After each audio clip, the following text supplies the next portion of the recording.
আমরা আলোচনা করছিলাম জাকাতের বিধি বিধান নিয়ে।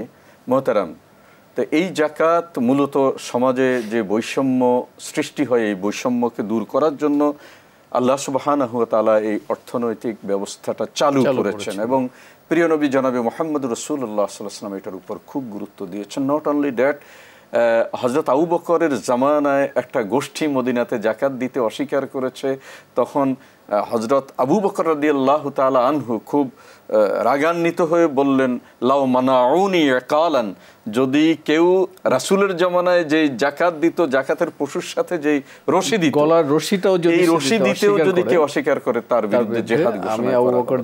তাহলে কত গুরুত্বপূর্ণ। জি বলুন। জি ধন্যবাদ। রাসূল সাল্লাল্লাহু আলাইহি ওয়াসাল্লামের যুগেই রাসূল সাল্লাম যখন বিভিন্ন দেশে ইসলাম আশেপাশের রাষ্ট্রগুলোতে ইসলামের বার্তা পৌঁছে দিচ্ছেন, তখন রাসূল ইসলাম হযরত মুয়াজ বিন জাবাল রাদিয়াল্লাহু তাআলা আনহুকে ইয়েমেনে পাঠাচ্ছিলেন। তখন রাসূল সাল্লাম তাকে বললেন যে তুমি কিসের ভিত্তিতে তুমি জাকাতটা আদায় করবে।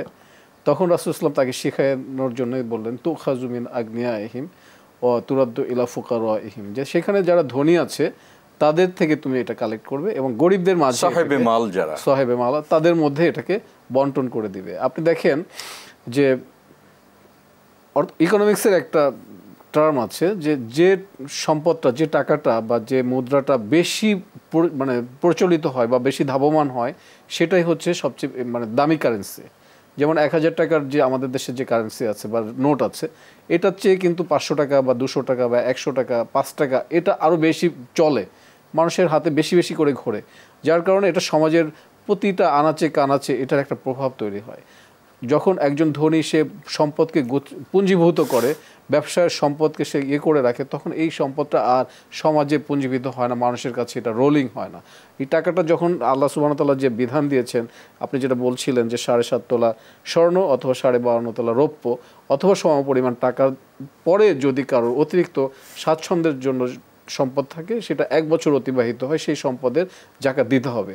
তো সেই টাকাটা সে যখন এটা সাহেবে হক, যে ভাই যেটা মোহতারাম বলছিলেন যে 8 শ্রেণীর লোককে এটা দেওয়া যাবে, তো সেই 8 শ্রেণীর লোকের কাছে যখন আসবে, ডেফিনেটলি এরা গরিব মানুষ, তাদের হাতে যখন এই যে বড় লোকের টাকাটা আসবে, তখন তারাও কিন্তু স্বাচ্ছন্দ্যে একটা সুন্দর জীবনযাপন করতে পারবে। এবং এটাকে যদি আমরা প্রপার ইউটিলাইজ করি, তাহলে দেখা যাবে যে এই গরিবদের যে নিডস আছে, তার যে চিকিৎসা, তার যে শিক্ষা, তার যে অন্যান্য আবাসন, এই সকল বিষয়গুলি কিন্তু আমরা দিতে পারবো। আপনাকে একটা দিই, 2019 সালের একটা জরিপে দেখা গেছে 25,000 কোটি টাকা জাকাত কালেক্টেবল বাংলাদেশে, এবং যেটা আজকে 2025 সালে এই সময় আমরা বলতে পারি যে এটা অ্যাটলিস্ট 30,000 কোটি টাকা কিন্তু আমরা জাকাত কালেক্ট করে সেন্ট্রালি এটাকে ডিস্ট্রিবিউট করা যায়।